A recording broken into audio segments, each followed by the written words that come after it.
Alright, so today I'm going to do a mod analysis of Rebel Surge, which is a mod made by Steven Cabbage. He asked me to do an analysis video on it about a month ago, and now I am eventually getting around to doing that. So, here we go. I'm going to be playing Rebel Surge. So I'll be analysing each different gameplay aspect with this mod. So straight away, the first thing to notice is that the door's blocked up with wooden boards. It's something we've seen a lot in Half-Life 2 mods, which is okay. It's actually a decent bit of gameplay. So, you know, coming out this, or even being in this kind of cage thing, you can see well, you can see all the puzzle elements. I'll call it a puzzle even though it's not, well, it kind of is, but it's kind of more of a passive puzzle. But the aim is to break these boards and get through that door. So we can see that, and we can also see the crowbar with more wooden boards. But to kind of prevent you solving that problem first, another puzzle is presented, and that is the glass window, because we can't get in here, and we're blocked off, we can't get through. So obviously we need some prop to be able to break this window. Now, I think the first time I played this I used a computer up here. There we go. Needs to be something heavy. And that kind of solves that puzzle. And then we've got the crowbar within the wooden boards, and this is something that's done a lot, and it's something that I have suggested. And the reason for that is because, well, there's two kind of main reasons. The first of which is the player must pick up the crowbar. It's obviously their way forward, and to do that, it's been put in the way of the player. So obviously, in this scenario, we want to get into that kind of cage area because it's got the pickups in it, or the goodies, or whatever you want to call it. So we go up, and we have to pick up the crowbar. And another reason is to show that these wooden boards can be broken, because if we go over here, there's these metal boards, and they can't be broken. They probably could in real life, but this isn't real life. This is a video game. Just for anyone out there who was a bit confused. So obviously we can do that and solve the main puzzle. And up here there isn't anything to find. It's just kind of an extra area, and that's something that this mod does quite well. Is it adds extra areas you can go to, just to explore. Now we can tell we can get in there because of the supply crate, but obviously there is the padlock blocking the door, and it does make the noise to kind of show that this gate is you're able to interact with it. So there's all these things that have been put in place to help the player understand they can actually get through here. And obviously to kind of work out how to get through, we need to go around into this area here.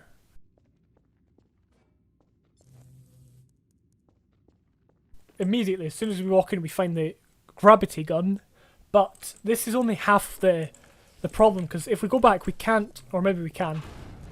Yeah, we can't shoot the padlock off with the gravity gun, so we need, a proper gun. I knew that was going to happen, because that's just what happens. So there is the SMG and the pistol in here. Not in that order. And that could be used to shoot off the padlock. Now, it's not a very realistic thing, but it's a good kind of puzzle element in terms of, or obstruction rather. When I say puzzle, I mean obstruction. I use the words interchangeably. So here we have, well, actually, if we look at these crates and the table, it clearly shows you can't go that way. It does well at alerting the player to the fact that this way's blocked off immediately, so they have to go around. And this corridor's been very well set up in that it's quite cluttered. It's not just a long, linear, straight corridor. It feels like there's more to it because of the large crates. So obviously we can't push the button there because it's red, and that usually means you can't use it. But we do hear a noise, so we're going to go down to the bottom of the elevator. Take note of how the doors here don't have any handles, but the doors here do. It shows that you can go through. So I'll take this with me, although it doesn't really matter. The point still stands in that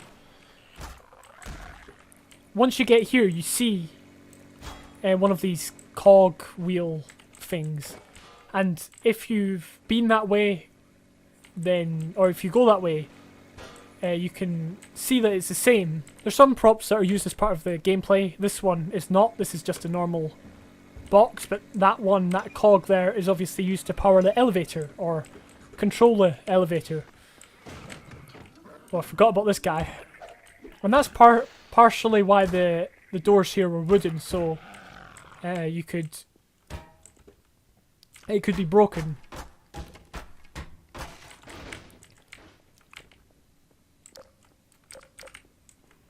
And now we can access the elevator.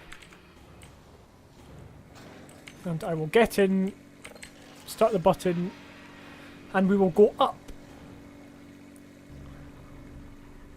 It's all very straightforward, really, but this would have taken, quite a long time to make. Often, I think a lot of people don't appreciate just how much work and dedication is needed to do something like this. So now we're going to be out. I don't think there's anything here. Actually, I'm missing the action. So here, yeah, we see we have kind of walked in on a battle that's taking place, which is quite rare. It's quite good to have that.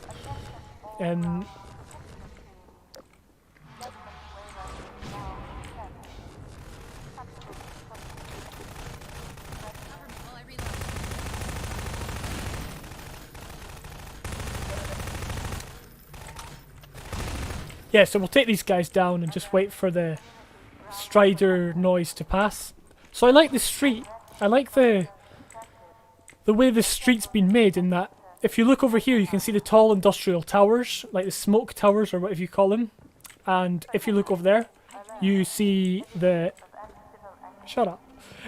You see the citadel, so you can clearly see tall standing, buildings.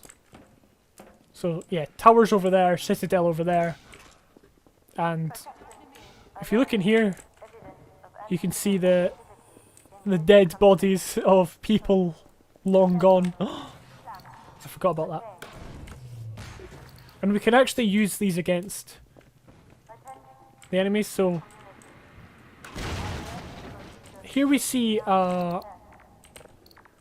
what I think is a red herring. I think it's supposed to be a red herring, in that we're supposed to see that and think we're safe, but then we're supposed to go and basically stand on the hopper mine. Maybe that's not the reason why, but we can use these hoppers, as was done in Half-Life 2, to be able to get rid of the Metro cops.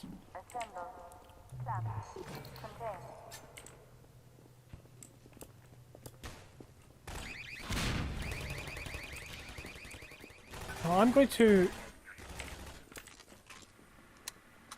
Oh, that's the wrong one. Oh, these citizens are so annoying, it's unreal.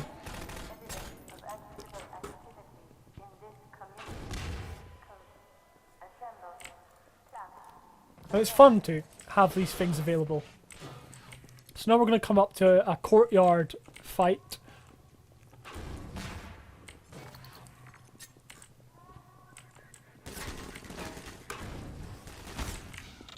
Completely missed, but that's fine.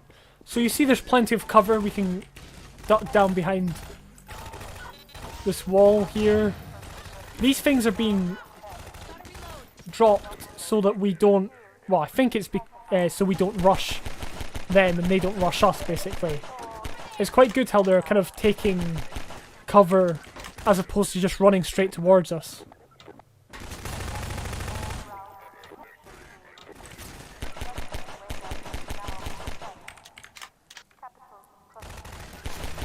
But this just makes the battle a lot more fun than having them just running straight up to us. Oh, I forgot about that guy.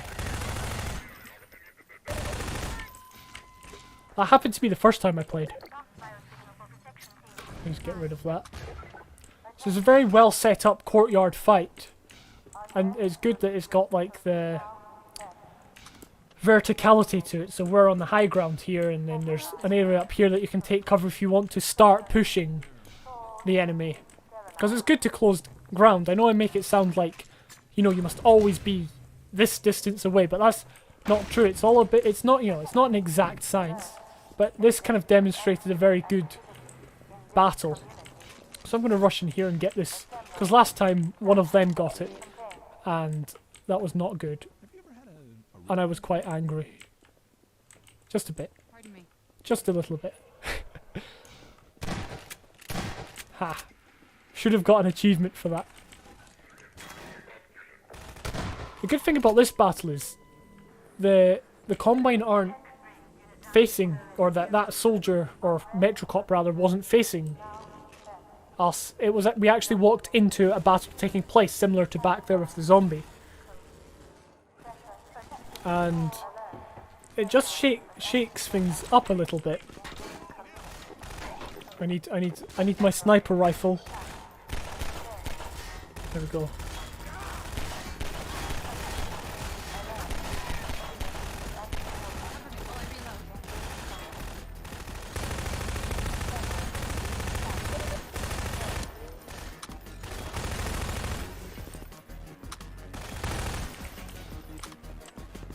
I don't think there's anything around here, but it gives you enough room to kind of move over to this side if you so wish. Or to kind of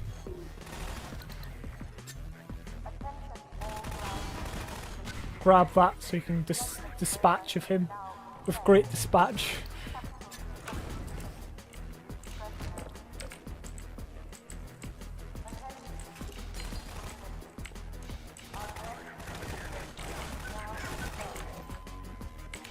I also just wanted to speak a bit about the kind of visual storytelling in that you walk down this street and you can see the lambda symbol, you know, the rebel symbol, so it's kind of very well set up in that this is Rebel Surge after all. And there's all these rebels, very annoying rebels blocking my path, but that's fine. So we're now going to enter another combat scenario. Now, I feel this one's the distance is too great here. And I know it makes it sound like I'm never happy. It's true, I am never happy, but this one, these guys back here are far too far away, but the rest of it is fine. Again, using my sniper rifle to great effect. Now, the thing I like about this is that you can walk. You can get close by going here, and you can't be seen. Well, you can slightly, but you can't be seen until you get here, so you can take them on there.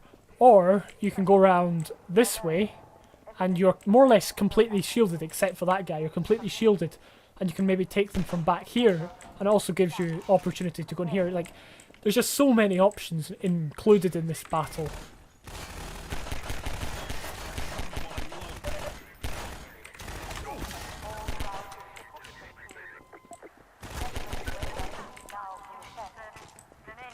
And again, this area that the Metrocops were using, it's just a side area. There's no need for it, but it really expands the world space and the area to kind of move around. I don't think there was anything in here.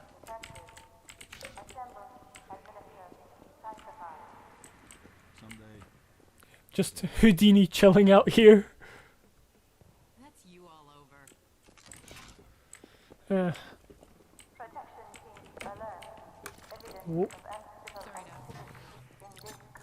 Just a bit of a soft barrier there. It's not something that it's not something that blocks your path completely. But if I were to walk over there, the mine, I would incur the penalty, so to speak. And it just helps the player interact with your level. You don't want the player to just be running and not thinking about anything. if you know what I mean. I feel that guy should probably have been placed over there, or not so close to the player.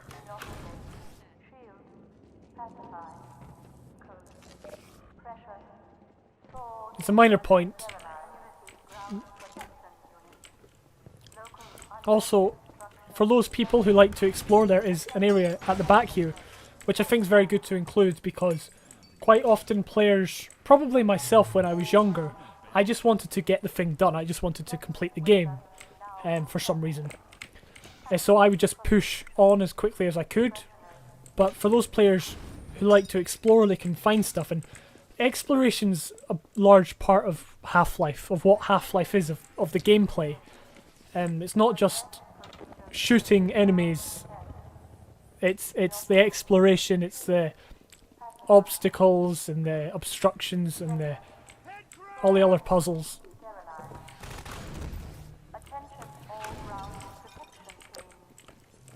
Now, was there anything I missed? I don't think so. I probably did. But I think we're fine.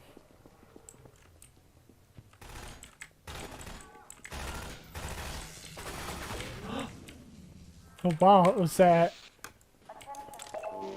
not as good looking G-Man on the TV. And it did play the noise. I did throw it. I did disconnect it before it started playing the 28 days later sound. I think this is the end of the first map.